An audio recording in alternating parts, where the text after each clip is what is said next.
அன்பு உறவுகளே, அறத்தின் குரல் வாயிலாக உங்களை மீண்டும் சந்திப்பதில் பெரும் மகிழ்ச்சி அடைகிறேன். நடந்து முடிந்த பீகார் சட்டமன்ற தேர்தலில் சுமார் 202 இடங்களை கைப்பற்றி தேசிய ஜனநாயக கூட்டணி அறுதி பெரும்பான்மையோட ஆட்சி அமைக்கும் வாய்ப்பை பெற்றிருக்காங்க. அதே வேளையில வெறும் 35 இடங்களை மட்டுமே பெற்று காங்கிரஸ் கட்சி தலைமையிலான இந்தியா கூட்டணி படுதோல்வியை சந்திச்சிருக்காங்க. பாரதிய ஜனதாவின் இந்த வெற்றிக்கு காரணமாக எதிர்கட்சிகள் குற்றம் சாட்டுவது வெறுப்பு பிரச்சாரம், மத துவேஷம், வாக்கு திருட்டு இவைகளை மூலதனமாக வைத்து மட்டுமே தேசிய ஜனநாயக கூட்டணி இந்த பீகார் தேர்தலில் வெற்றி அடைஞ்சிருக்காங்க அப்படிங்கிற மாதிரி ஒரு பெரிய குற்றச்சாட்டை இந்த பீகார் தேர்தலில் முன்வைக்கிறாங்க. அதை மறுக்கும் வகையில பாரதிய ஜனதா கட்சியின் சார்பாக, அதாவது தேசிய ஜனநாயக கூட்டணியின் சார்பாக, இல்ல நாங்க எது சாத்தியமோ அதை தேர்தல் வாக்குறுதியா கொடுத்தோம், பெண்களுக்கான முக்கியத்துவத்தை கொடுத்து அந்த தேர்தல் வாக்குறுதியை நாங்க நிறைவேற்றுவோங்கிற நம்பிக்கை அவர்களுக்கு இருந்ததால எங்களை வெற்றி வாகை சூட வச்சிருக்காங்க அப்படின்னு சொல்லி அவங்க தரப்பு இதற்கு பதில் சொல்றாங்க. அப்ப எது உண்மையா இருக்கும்? தேர்தல்ல எந்த விஷயம் பிரதிபலிச்சிருக்கும்? எப்படி இந்த வெற்றி பாரதிய ஜனதா கட்சி உள்ளிட்ட அந்த தேசிய ஜனநாயக கூட்டணிக்கு வெற்றி வாய்ப்பை ஏற்படுத்துச்சு? இதையெல்லாம் பத்தி தான் இன்றைய காணொலியில பார்க்க இருக்கிறோம். வாங்க காணொலியின் கருத்திற்குள் செல்வோம்.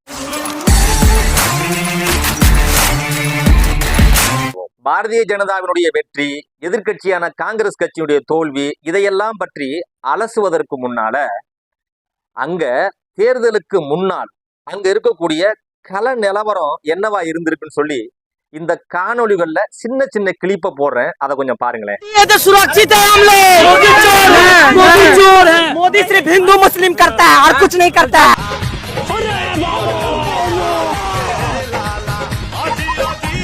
बाबू काका निकोल में स्मशान क्या है? தேர்தலுக்கு முன்னாடி இப்படி இருந்த கள நிலவரம் தான் தேர்தலுக்கு பிறகு இப்படி ஆயிருச்சு. நம்ப முடியலைல, ஆச்சரியமா இருக்குல்ல, அதிசயமா இருக்குல்ல, நம்பித்தான் ஆகணும். நம்பலன்னா நீங்க ஆன்டி இண்டியா. தேர்தலுக்கு பிறகு இப்ப பாரதிய ஜனதா கட்சி அங்க வெற்றி அடைஞ்ச பிறகு இப்ப உட்கார்ந்து பேசுறாங்கல்ல, அங்க காங்கிரஸ் கட்சியுடைய வேலை சரியில்லை, அரசியல் களத்துல அவர்கள் ஒழுங்கா களமாடல, அவர்களுடைய திட்டமிடல் சரியில்லை, அவர்கள் வாக்க சேகரிக்க தவறிட்டாங்க, மக்கள்கிட்ட போய் சேர தவறிட்டாங்க, தங்களுடைய பிரச்சாரத்துல வீரியம் இல்லை, இப்படியெல்லாம் பல குற்றச்சாட்டு அடுக்கிறாங்கல்ல, அதையெல்லாம் உண்மையிலே முற்றிலுமா நான் மறுக்கிறேங்க. இந்த தேர்தலை பொறுத்த வரைக்கும் கடுமையா உழைச்சாங்க, எல்லாருமே நல்லா வேலை செஞ்சாங்க, இன்க்ளூடிங் ராகுல் காந்தி வரைக்கும் அந்த தேர்தல்ல பிரச்சாரத்துல பெரும் புரட்சியை பார்க்க முடிஞ்சு. அங்க இருக்கக்கூடிய மக்கள் வெள்ளம் அலையலையா போறத பார்க்க முடிஞ்சு. நேர்மாறா பாரதிய ஜனதா கட்சியினுடைய அவர்கள் நடத்தக்கூடிய அந்த கூட்டங்கள்ல மக்கள் கூட்டம் இல்லாம காத்தாடுனதை பார்க்க முடிஞ்சு. பெரும் ஏமாற்றத்தை அந்த கட்சி சந்திச்சிச்சு. அதை தாண்டி அந்த கட்சியினுடைய வேட்பாளர்கள் போற இடமெல்லாம் அடி வாங்கி உதப்பட்டு திரும்பினத பல்வேறு காணொளிகளை நம்ம பார்க்க முடிஞ்சு. அந்த காட்சிகள் எல்லாம் சமூக வலைதளங்கள்ல வைரலாக்கி இந்தியா முழுவதும் பரவலா பேசப்பட்டுச்சுங்க.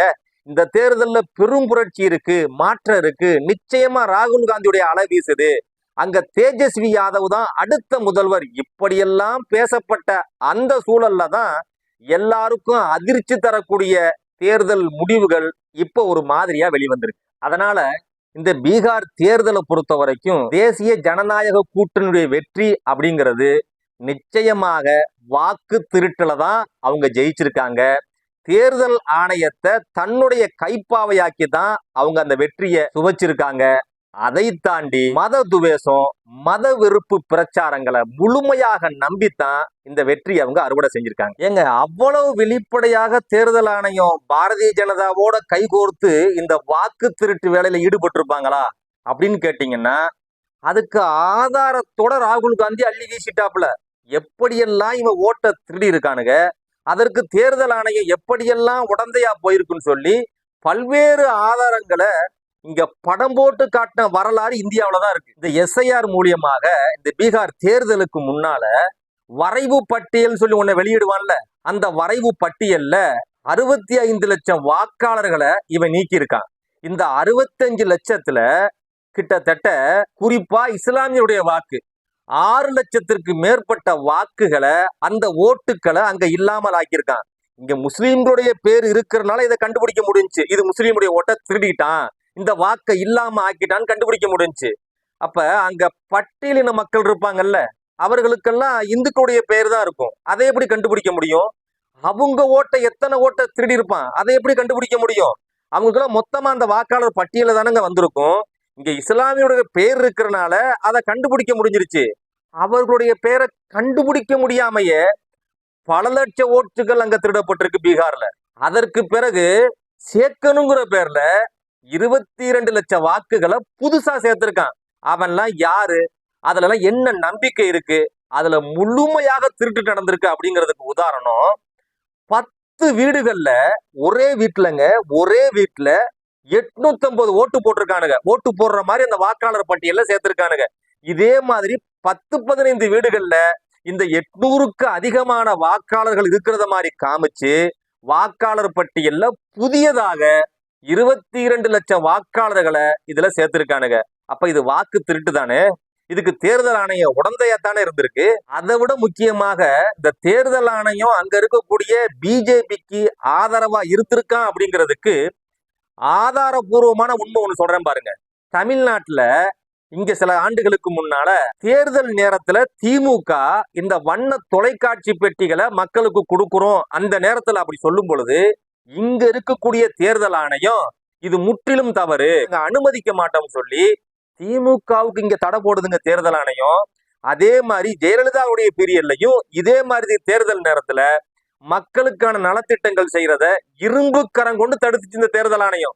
இந்த தேர்தல் ஆணையம் அங்கேயே பீகார் தேர்தல்ல பகிரங்கமா ஒரு தப்பை செய்யறாங்க. தேர்தல் தேதி அறிவிச்சாச்சு. நிதிஷ்குமார் என்ன செய்யறாரு தெரியுமா? இந்த ஜன்தன் அக்கவுண்ட் இருக்கு பாருங்க, அந்த அக்கவுண்ட்ல கிட்டத்தட்ட 76 லட்சம் பெண்களுக்கு வங்கி கணக்குகள்ல 10,000 ரூபாய் போடுறாங்க. அப்பட்டமா போடுறாங்க. இத தேர்தல் ஆணையம் வேடிக்கை பாக்குதே. நீங்க கேட்கலாம், எங்க இதெல்லாம் இவங்க பீகார்ல இந்த தேர்தல்ல ஜெயிக்கிறதுக்கு காரணம் ஆயிருமா? அங்க அந்த மக்களுக்கு அந்த அரசு ஏதோ நல்லது செஞ்சிருக்குங்க.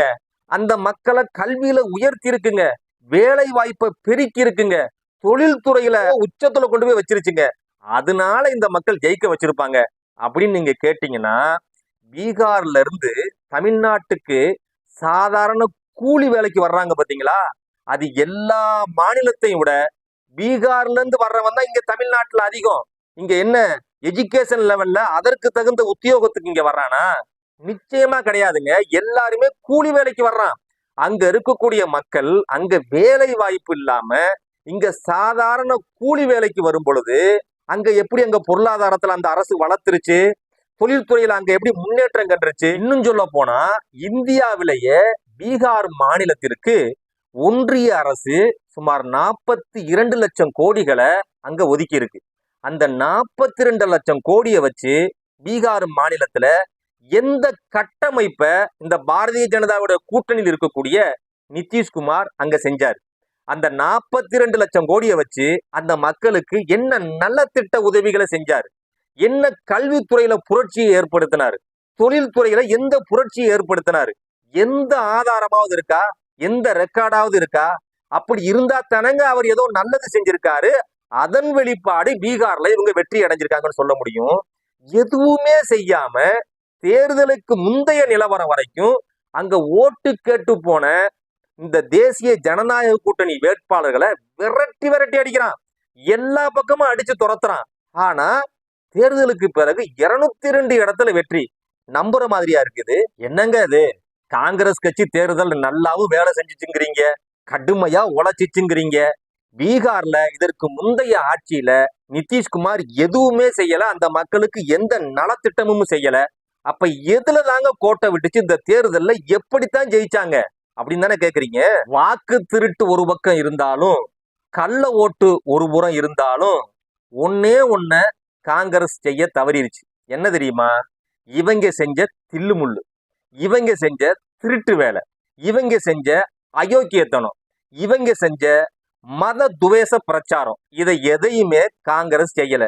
செய்யணும்ல. அங்க அவன் எந்த அரசியல் செய்யறானோ அதையும் இவங்க செஞ்சிருக்கணும்ல. ஜனநாயகம் ஜனநாயகம்னு சொல்லி அளவுக்கு அதிகமான ஜனநாயகத்தை நம்பி கோட்டை விட்டதாலதான் பீகார்ல இவ்வளவு பெரிய அபார வெற்றியை பாரதிய ஜனதா கட்சி பெற்றிருக்கு. இப்ப உதாரணத்துக்கு பாருங்களேன், பீகார்ல யாதவர்களுடைய முழுமையான ஓட்டு தேஜஸ்வி யாதவுக்கு தான் போகும். அது கன்ஃபார்மா உறுதியா பாரதிய ஜனதாவுக்கு தெரிஞ்சிருச்சு.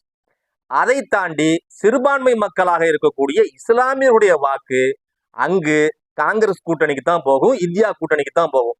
அதையும் உறுதி செஞ்சிருச்சு பாரதிய ஜனதா. அதனால எப்படி கணக்கு போடுறான் பாருங்க. இந்த 2 ஓட்டும் நமக்கு வராது, வேணாங்கிற இந்த 2 ஓட்டும் நமக்கு வேணாம். அதாவது யாதவர்களுடைய ஓட்டு முழுமையாக அந்த லல்லு பிரசாத் யாதவ் காலத்துல இருந்து அவங்களுக்கு தான் போகும், அதுவும் நமக்கு வேணாம். எப்பொழுதுமே முஸ்லீம் நமக்கு ஓட்டு போட மாட்டான், அந்த ஓட்டு நமக்கு வேணாம். அதனாலதான் இந்த தேசிய ஜனநாயக கூட்டணியில ஒரு முஸ்லீம் வேட்பாளர் கூட அவர் நிறுத்தல. எவ்வளவு தைரியம் பாருங்க. ஒரு ஜனநாயக நாட்டுல இஸ்லாமிய வேட்பாளர்கள் ஒருத்தனை கூட நிறுத்தாம அங்க ஸ்கோர் பண்ணி ஜெயிக்கிறான்ல. முடிவு பண்ணிட்டாங்க, யாதவர்களுடைய ஓட்டும் முஸ்லிம்களுடைய ஓட்டும் நமக்கு வேண்டாம், இத கணக்கே பண்ண வேணாம்.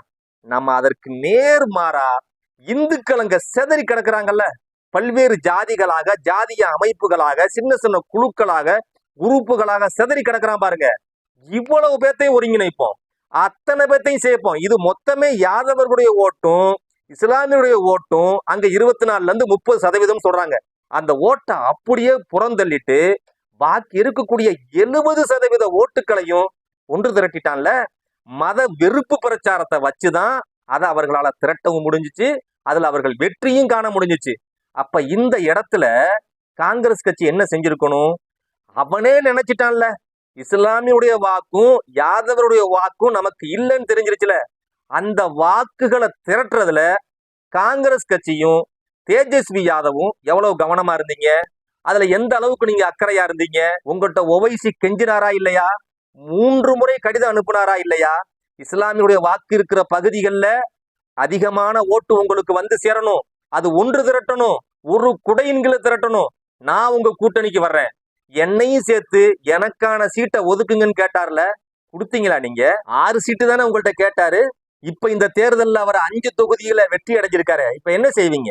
அப்புறம் ஓட்டை திருடுறான், வாக்க திருடுறான், கண்ட பேர்ல ஓட்டு போடுறான், செத்த பணத்தை வச்செல்லாம் ஓட்ட போடுறான், இதையெல்லாம் பேசுற நீங்க இந்த வாக்கு திருட்ட ஒழிக்கிறதுக்காக இன்னமும் நீங்க இதை பத்தி வாக்கு திருட்டு பண்றான்னு பேசுறீங்களே ஒழிய, இதை ஒழிக்கிறதுக்கு இந்த இவிஎம் மிஷினே வேண்டாம், வாக்குச்சீட்டு நடைமுறைக்கு கொண்டு வாங்கன்னு சொல்லி எந்த இடத்துலயாவது இவ்வளவு பிரச்சாரம் பண்ற ராகுல் காந்தி இந்த விஷயத்தை தொட்டு பேசுறாரா? பழைய முறைப்படி வாக்குச்சீட்டு முறையை கொண்டு வாங்க அப்படின்னு உங்களால சொல்ல முடியுதா? 24% வாக்கு, அதாவது யாதவர்களுடைய வாக்கு, சிறுபான்மை மக்கள் இஸ்லாமிய மக்களுடைய வாக்கும் உங்களுக்கு உறுதியா கிடைக்கும்னு பாரதிய ஜனதாவே நம்பின அந்த ஓட்டை அறுவடை செய்யறதுக்கு நீங்க முயற்சி செய்யல. இதை தாண்டி அவர்கள் ஒற்றுமைப்படுத்த முயற்சி செஞ்சானுங்கல்ல, ஒட்டுமொத்த இந்துக்களுடைய ஓட்டை நம்ம திரட்டணுங்கிற முயற்சியில் அவங்க இறங்கினாங்கல்ல, அதுல ஒரு துளி கூட நீங்க கவனம் செலுத்தாம வேற எதுலயோ கவனம் செலுத்தி இந்த தேர்தலை கையாண்டதுடைய விளைவுதான் உங்களுக்கு இந்த நிலைமைய பீகார் தேர்தல் பரிசளிச்சிருக்கு. இந்தியா போன்ற ஆகப்பெரும் ஜனநாயக நாட்டில் ஓட்டு என்ற வலிமையான ஆயுதம் வலிமை இழந்துருச்சோ அப்படின்னு சந்தேகம் வந்துருச்சுல. இனி யாருக்கு ஓட்டு போட்டாலும் பிஜேபி தான் வருவான் அப்படிங்கிற அச்சம் வந்துருச்சுல. புரட்டி போடும் புரட்சியை தவிர இவர்களை ஒழிக்க வழியே இல்லை அப்படின்னு தோணிருச்சுல.